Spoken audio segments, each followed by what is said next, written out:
Okay. Good afternoon, everyone. So this is the first live interaction session for the NPTEL course Network Security. We circulated a Google form to you using which you could submit any questions if you had any questions. So there were no questions submitted to that form. Uh, if you have any questions right now, you can ask those and we'll address those.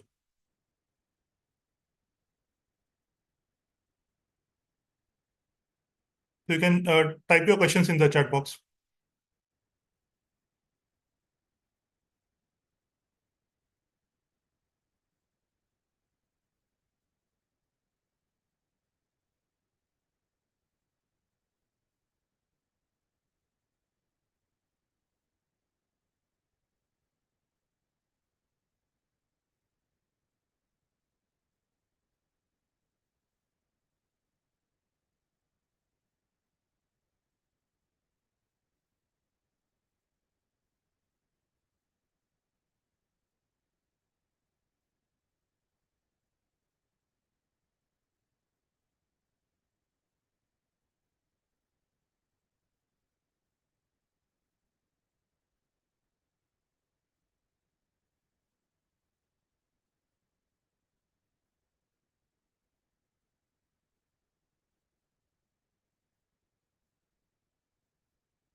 Uh, am I audible?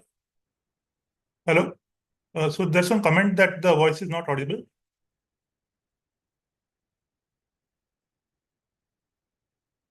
Can you hear me? Dheeraj?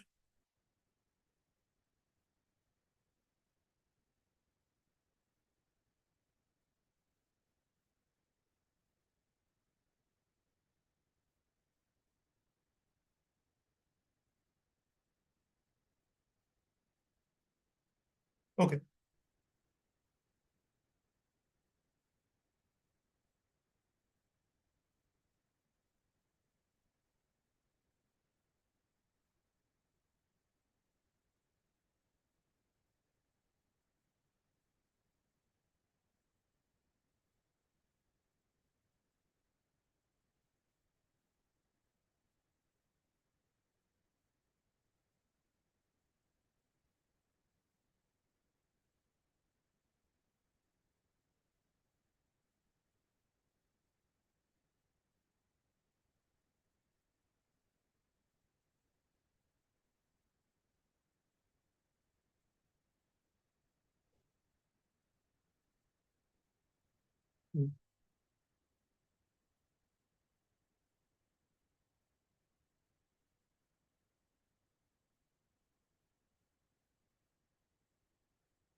Let us discuss an example.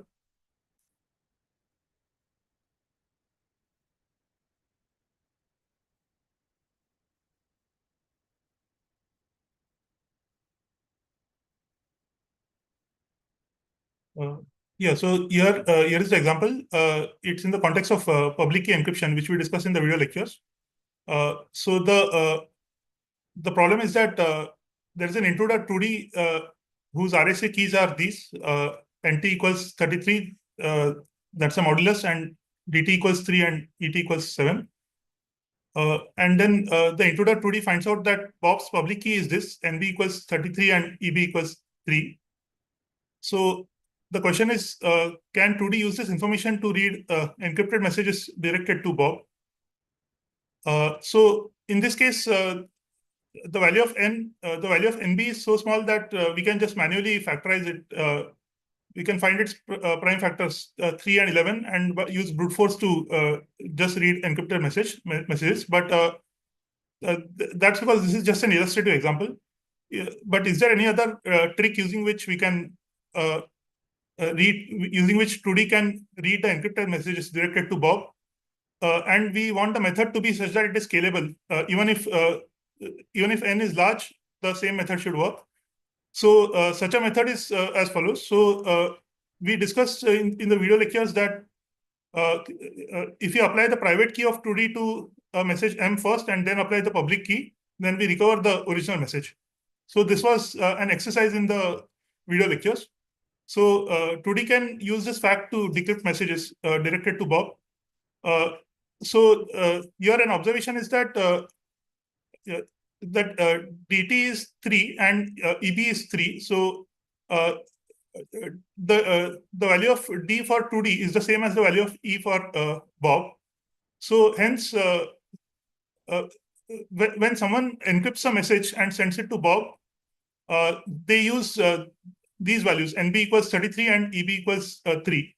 So they apply the public key of Bob to encrypt that message. But that is by this observation that DT is also equal to 3. So applying the public key of Bob to the message is equivalent to applying the private key of 2D to the message. So now we can use this property. So we have applied the private key of 2D to the message first. So now if you apply the public key of 2D, then we'll get back the original message. So 2D can just apply a public key. So that is N equals NT equals 33 and D equals ET equals 7. So this is the public key of 2D, and she applies this to the encrypted message, and then the claim is that she'll get the unencrypted message. So hence we can easily decrypt the messages directed to Bob by using this property of RSA. So so this is an example in which DT is the same as EB, and hence we use the trick to decrypt messages that were being sent to Bob. Okay, so we return to the chat, and if you have any questions, you can ask them. Okay.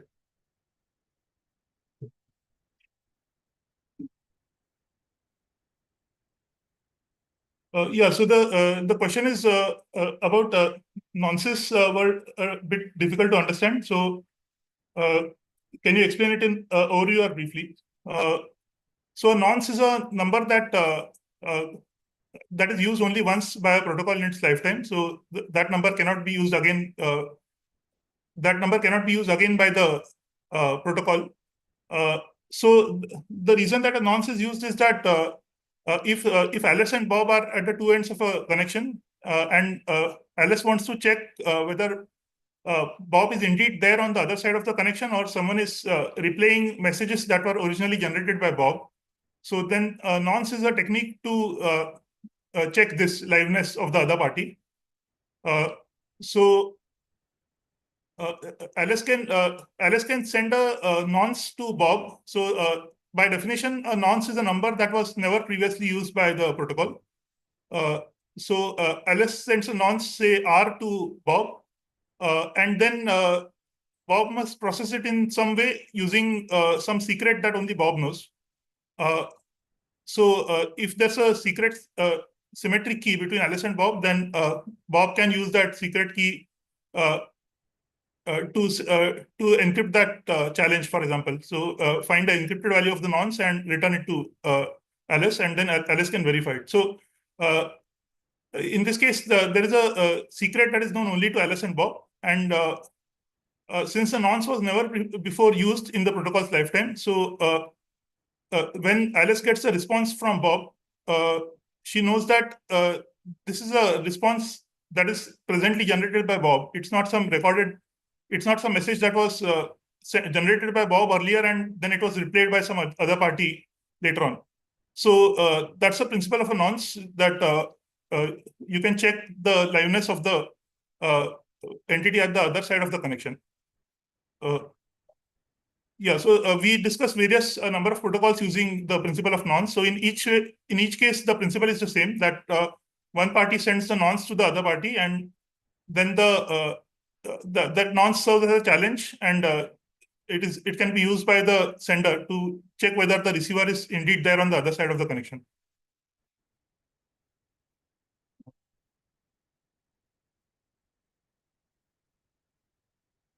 So any other questions?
Okay, so it seems there are no other questions. So in that case, we'll close the live interaction session here.